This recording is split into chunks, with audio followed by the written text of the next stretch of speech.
education. New global taxes would also be imposed on Americans in addition to federal and state taxes. To transform much of the United States into wild lands habitat, millions of Americans would be relocated and miles of roads would be declared off limits. The very right to own property would be restricted and eventually abolished altogether. All law enforcement officers would fall under control of a global UN police force. Local police would exist to serve and protect the state, not the citizens. And the entire American military would fall under the command of the UN as part of the world's most powerful force, UN peacekeepers. Their prime objective? To suppress any opposition to the United Nations. If plans for a UN-controlled world government continue unchallenged, Americans will soon discover that their constitutional protections will be gone, that resistance to the UN is impossible, and that the once mighty America is unable to defend herself against an emerging totalitarian order.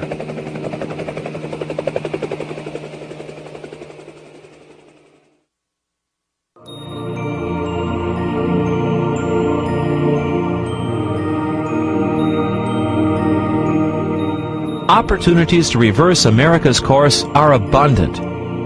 Our constitutional system and cultural traditions continue to protect the freedom to speak out without fear of reprisal. And a giant advantage for the defenders of freedom is simply the desire to be free. At the same time, the internationalists fear an aroused and organized American public. They work to misinform and confuse so that the public won't know where to turn for real leadership. Leadership for effective opposition to the globalist agenda.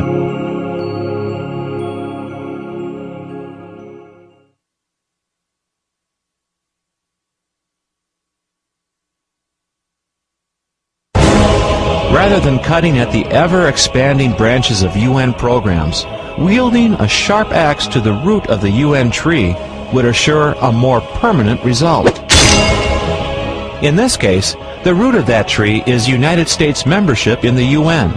U.S. withdrawal would stop the UN's subversion of our nation and ultimately cause the UN to wither and die. Serving as the axe is the House of Representatives.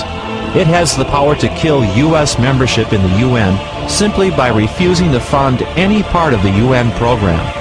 A majority of 218 votes could effectively get us out of the UN. In 1997, the first measure calling for the termination of the United States membership in the United Nations came before the House. 54 representatives voted in favor. 2 years later, 74 representatives voted to cease all funding to the UN. At present, the remainder of the House lacks the backbone to resist the influence of the internationalists. The key to changing that condition, however, is taking place in communities across America. What is well understood by the internationalists is the power of organization. It's why they've invested so much effort building it. In turn, those who cherish freedom must also organize in order to maximize their impact. And that's what the Starter Kit is designed for. Vice President of the John Birch Society, Tom Gow. Congressmen are focused on job security and getting reelected.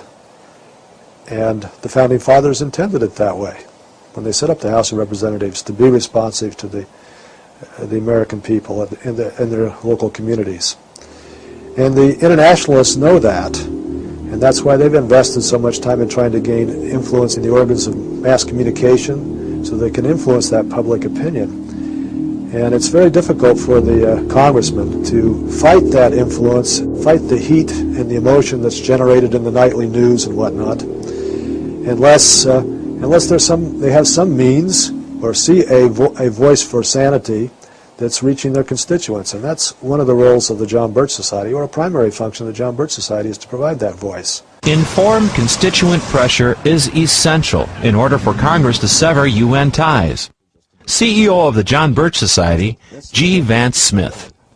We have a great campaign. We have all kinds of tools. We have wonderful pamphlets that will really help people to understand what's going on. We have billboards, books, videos, all kinds of important things relative to this campaign, tools for this campaign. But those are not the campaign. The objective of the campaign is to change the individual, to help the individual understand how important their freedom is, and the fact that they're going to have to do something about it. The only way there's going to be change is when the American people, individually, one at a time, wake up and do something. So our campaign is to empower people under organized leadership to work together to bring about this change. With that kind of pressure that they can put on the members of the House of Representatives, upon their own congressmen, they can bring about change. But there has to be a concerted action program. Ultimately, the outcome is determined by the inspired action of individuals across this great land.